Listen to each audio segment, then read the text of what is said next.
Մարդու իրավունքների պաշտպանի աշխատակազմում մեկնարկել է ընտանեկան և կենցաղային բռնության կանխարգելմանը նվիրված երրորդյա աշխատաժողովը։ Ծրագրի նպատակն է զարգացնել բռնության ենթարկված կանանց և երեխաների պաշտպանության մեխանիզմները և մասնագետների կարողությունները։ Աշխատաժողովն անցկացվում է միջազգային իրավական գործակցության գերմանական հիմնադրամի IRZ-ի հետ։ Ծրագրին մասնակցում են նաև Գերմանիայից հրավիրված փորձագետներ։ Մարդու իրավունքների պաշտպանի աշխատակազմի հետ արդեն երկար տարիներ է ինչ համագործակցում ենք եւ իրականացրել ենք բազմիցս արդեն արդյունավետ ծրագրեր, միջոցառումներ,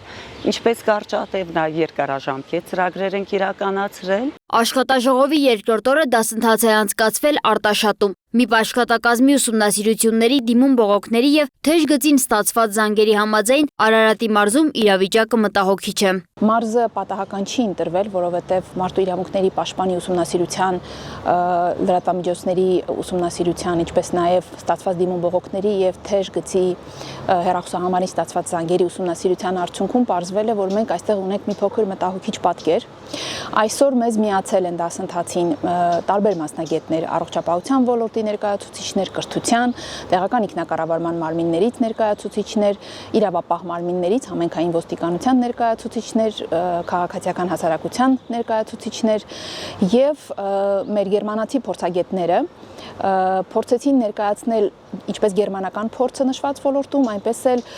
աշխուժ եւ ակտիվ երկխոսության հարթակ ստեղծել, որպեսզի նաեւ մեր մասնակիցների կողմից վերհանվեն այն կարևոր խնդիրները, որոնք առաջանում են ինչպես գործնականում, այնպես էլ օրենսդրական կարգավորումների պայմաններում, ընտանեկան եւ կենցաղային բռնության կանխարգելման շրջանակում։ Ոստիկանության ներկայացուցիչներն էլ նշում են, ընտանեկան բռնության վերաբերյալ ահազանգերը վերջին շրջանում ավելացել են։ Դա պայմանավորված է նաև օրենսդրական փոփոխություններով եւ քաղաքացիների վստահության աճով։ Մենք վերջին ժամանակահատվածում ունենք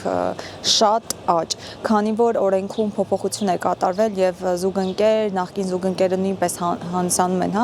կարող են հանդիսանալ որպես ընտանիքում կենցաղային բռնության ենթարկված անձ, այդ ֆոնին մենք նաև ունենք, ընտանիքում բռնության դեպքերի աճ։ Հոգեբանների գնահատմամբ ընտանեկան բռնության հետևանքները երեխաների մոտ հաճախ դրսևորվում են վարքային եւ հուզական փոփոխություններով։ Մեր փորձը ցույց է տալիս, որ վերջին շրջանում մեր մարզում բռնության դեպքերը բավականին շատացել են եւ ուսումնական հաստատություններից շատ հաճախ ստանում ենք դիմումներ, որ ուսումնական հաստատությունը օրինակ կասկած ունի, որ ընտանիքում բռնություն կա, երեխան ընտանեկան բռնության է ենթարկվում եւ փորձը ցույց է տալիս, որ հենց ընտանեկան բռնության հետևանքները ամենաառաջինը դրսևորվում են դպրոցի կամ նուհի ներսում երեխաների հուզական, վարքային փոփոխությունների տեսքով։ Այսօրվա վերապատրաստումը շատ եմ կարևորում, քանի որ ստացած գիտելիքները փորձի փոխանակումը մեզ կօգնեն, որպեսզի